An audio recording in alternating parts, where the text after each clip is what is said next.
nanothermite composite explosives. That was developed about 10 years ago. It was documented by Los Alamos Lab, Lawrence Livermore Lab, and other companies whose executives who had specific expertise in nanothermite were placed in positions of authority on the NIST investigation team. So why don't they look for explosives? Why won't they?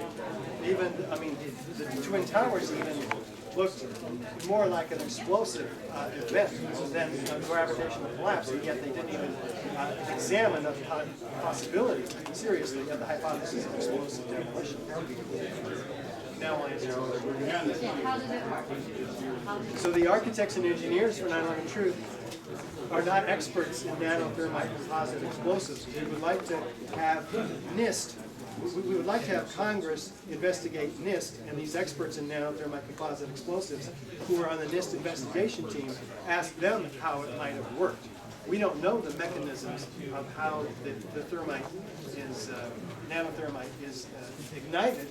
We don't know how, we do know that it comes in dual layers.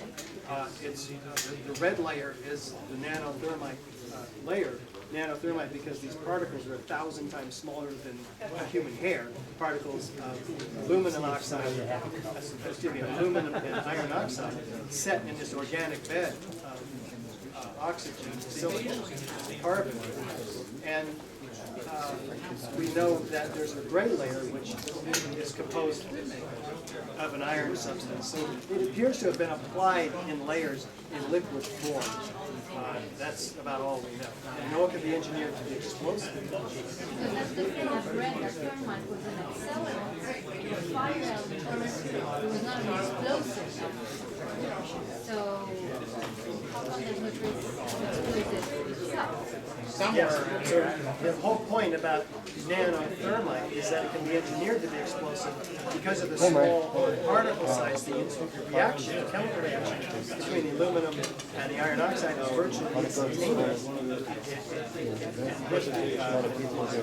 The gas pressure work that can be done by the organic material that it is set in, it can be very powerful. But we don't exclude high energy explosives in the Twin Tower either. They won't test for it, so how do we know?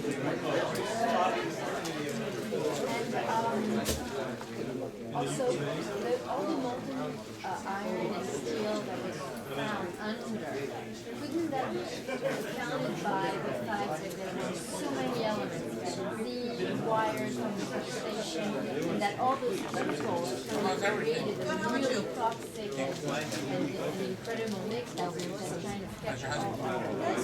Toxic and incredible, but you're asking me if molten metal could be anything but molten iron and steel? I don't know, but I just know that there was something like in the wires from the substation, like it has molten and created a chemical mix. Right. Could that be accounted? Could that be accounted just for the molten metal? So could the molten metal be a mix of other metals besides steel and iron? Given that steel and iron don't melt until over 2,700 degrees. The problem is that the molten iron has been tested not only by FEMA, which finds that it is in fact molten iron, but by Dr. Stephen Jones, who's examined a chunk of a 40-pound piece of previously molten metal, and he finds that it's iron also. And they find that iron-rich microspheres are also iron. So we know the temperatures had to have been exceeding 2,700 degrees all around. Have independent researchers been allowed to assess the evidence on the site? Steel and, That's a good you know, how, apart from the official investigation, other people have been allowed to investigate. How did the first moments,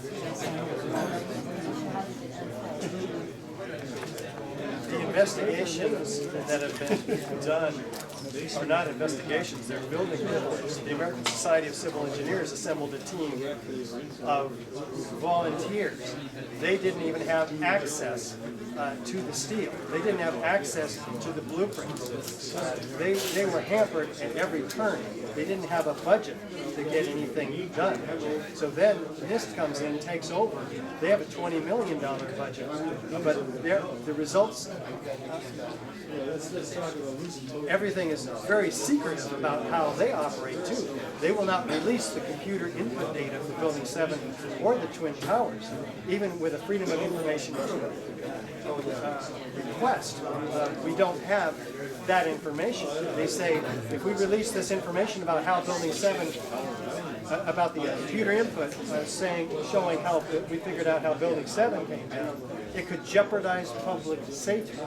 Well, in fact, the reverse is true. It jeopardizes public safety by withholding this information from architects and engineers whose job it is to make safer buildings, to find out how a 47-story skyscraper can collapse smoothly, suddenly, without warning, at free fall acceleration.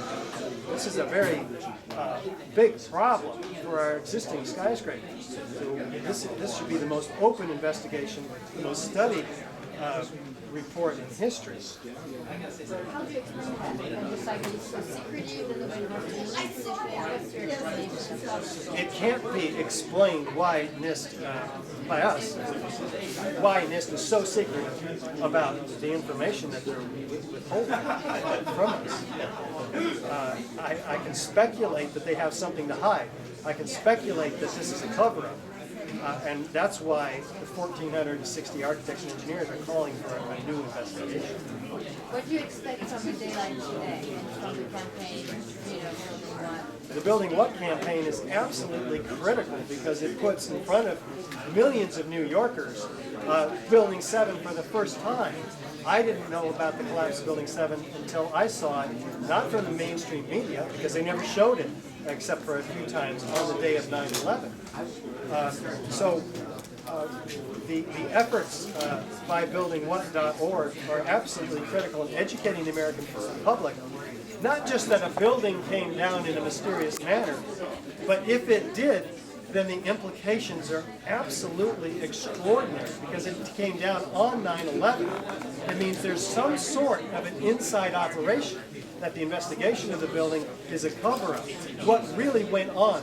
Why would they have brought it down, the perpetrators, with explosives? It casts doubt on the Twin Towers collapse as well, which looked very explosive. And so we need an investigation of the Twin Towers, which of course were the reasons we went to war in Afghanistan and Iraq, which are the reasons that they have legislated our civil liberties away through the Patriot Act and Military Commissions Act. So we've got to look at the roots, which is of this disastrous wars which have killed already over 1 million people, including 5,000 U.S. soldiers.